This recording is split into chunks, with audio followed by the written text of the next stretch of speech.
एक लड़का था, उसका नाम गोलू था। वो 10 साल का था। वो बहुत गरीब था। उसके घर में उसकी माँ और उसकी बहन रहती थी। उसकी माँ दूसरों के घर में झाड़ू पोछा करके अपने बच्चों को दोनों समय का भोजन खिलाती थी। एक दिन गोलू अपनी माँ से कहता है, आज से मैं भी काम पर जाऊंगा। माँ कहती है, नहीं बेटा, अभी तुम बच्चे हो, अभी तुम सिर्फ अपनी पढ़ाई पर ध्यान दो, बाकी सब मुझ पर छोड़ दो। एक दिन उसकी माँ की तबीयत बहुत ज्यादा खराब हो जाती है, जिसके कारण वो काम पर भी नहीं जा सकी। काफी दिन बीत गए। जो कुछ भी उनके घर में खाने को था वो सब कुछ खत्म हो गया था। इस बात से गोलू बहुत परेशान हो गया। उसे खाने के साथ साथ अपनी माँ का इलाज भी करवाना था। इसीलिए वो काम ढूंढने जाता है, पर बच्चा होने के कारण कोई भी उसे अपने यहाँ पर काम नहीं देता। काम ढूंढते ढूंढते वो बहुत थक जाता है और एक पेड़ के नीचे आकर बैठ जाता है और जोर जोर से रोने लगता है। उसके रोने की आवाज सुनकर अचानक से एक खरगोश पेड़ के नीचे बने एक बिल से बाहर आ जाता है और गोलू से पूछने लगता है, कौन हो तुम और क्यों रो रहे हो? गोलू खरगोश को बोलते हुए देखकर सहम जाता है। उसने पहले कभी किसी खरगोश को बोलते नहीं देखा था।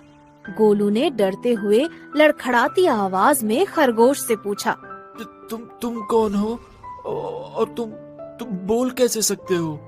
फिर खरगोश उसे अपने बारे में बताते हुए कहता है, मैं एक जादुई खरगोश हूँ। इस पेड़ के नीचे मेरा घर है। अब तुम बताओ, कौन हो तुम और यहाँ बैठकर क्यों रो रहे हो?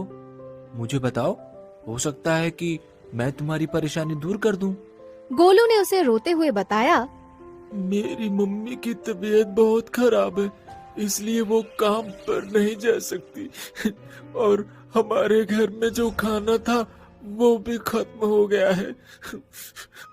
मैं काम ढूंढ रहा था, पर बच्चा होने के कारण मुझे कुछ भी काम नहीं मिला। घर पर मेरी मम्मी और बहन भी भूखी है और मैं भी 2 दिन से कुछ नहीं खाया। क्या क्या क्या तुम मेरी मदद कर सकते हो? क्या तुम मुझे कोई काम दिला सकते हो? खरगोश ने उसे बड़े प्यार से चुप कराते हुए कहा, हाँ, क्यों नहीं, मैं तुम्हें खाना दे सकता हूँ। गोलू ने मायूसी से कहा, अगर मुझे खाने के साथ साथ कुछ काम भी मिल जाता तो आपका बहुत एहसान होगा। खरगोश ने उससे कहा, ठीक है, तुम ये गाजर ले जाओ। इससे तुम जितनी चाहो गाजर मांग सकते हो और बाजार में जाकर बेचकर पैसा कमा सकते हो। ऐसा करने से तुम्हें काम भी मिल जाएगा और अपने घर वालों की मदद भी कर पाओगे। ये सुनकर गोलू बहुत खुश हो गया। खरगोश ने गोलू को खाना भी दिया। गोलू ने पेट भर के खाना खाया और अपनी मम्मी और बहन के लिए खाना और गाजर लेकर घर चला गया। घर आकर गोलू ने अपनी मम्मी को सारी बात बताई। उसकी माँ को गोलू की बातों पर विश्वास नहीं हुआ, तो गोलू ने जादुई गाजर से विनती की, ओ जादुई गाजर, मेरी टोकरी गाजर से भर दो। और देखते ही देखते टोकरी गाजरों से भर गई, जिसे देखकर तीनों बहुत खुश हो गए। उस दिन सबने पेट भर के खाना खाया। गोलू ने सारी गाजर बाजार में ले जाकर बेच दी और अपने घर पर खाना लेकर आ गया। अब तो वो रोज गाजर बेचकर पैसे लाने लगा। उसने अपनी मम्मी का इलाज कराया और उसकी मम्मी बिल्कुल ठीक होकर वो भी बाजार में गाजर बेचने लगी। एक दिन माँ ने गोलू से कहा, देखो गोलू, अब मैं बिल्कुल ठीक हो गई हूँ। अब से तुम दोनों रोज स्कूल जाओगे। एक दिन उसकी माँ ने सोचा कि उसे रोज गाजर बेचने बाजार जाना पड़ता है, क्यों ना उस जादुई खरगोश से कुछ और भी मांग लिया जाए। ऐसा सोचकर माँ ने गोलू से कहा, गोलू, आज फिर उस जादुई खरगोश के पास जाना और उससे कुछ ऐसा मांगना कि हमें कभी पैसे की कमी ही ना पड़े।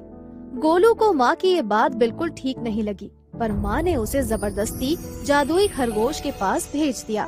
दुखी मन से गोलू फिर से खरगोश के पास जाकर रोने लगा और बोला, ओ जादुई खरगोश, मेरी मम्मी ने कहा है कि मैं आपसे कुछ ऐसा मांगू जिससे हमारे पास कभी पैसे की कमी न रहे। क्या आप हमारी मदद कर सकते हैं? खरगोश ने मुस्कुराते हुए कहा, हाँ, क्यों नहीं। लो, ये थैला ले जाकर अपनी माँ को दे देना और कहना कि वो जब चाहे जितना चाहे इस थैले से धन मांग सकती हैं।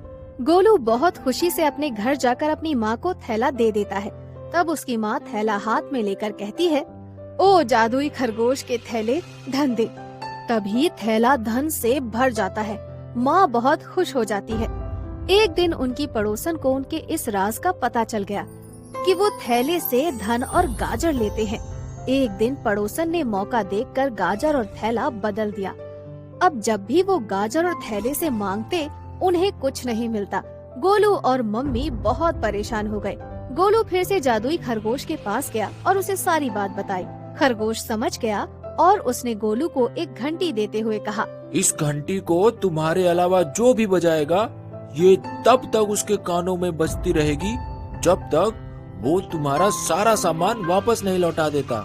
पड़ोसन ने गोलू को घर पर घंटी लाते हुए देख लिया। उसने मौका देखकर उसे भी चुरा लिया। जैसे ही घर आकर उसने वो घंटी बजाई, वो घंटी जोर जोर से उसके कानों में बजने लगी। घंटी की तेज आवाज ने पड़ोसन के कानों में दर्द कर दिया।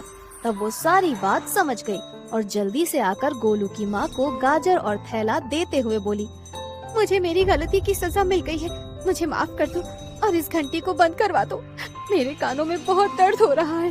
तब गोलू ने वो घंटी हाथ में लेकर बजाई और वो बंद हो गई। अब गोलू और उसकी माँ अपना सामान पाकर बेहद खुश थे।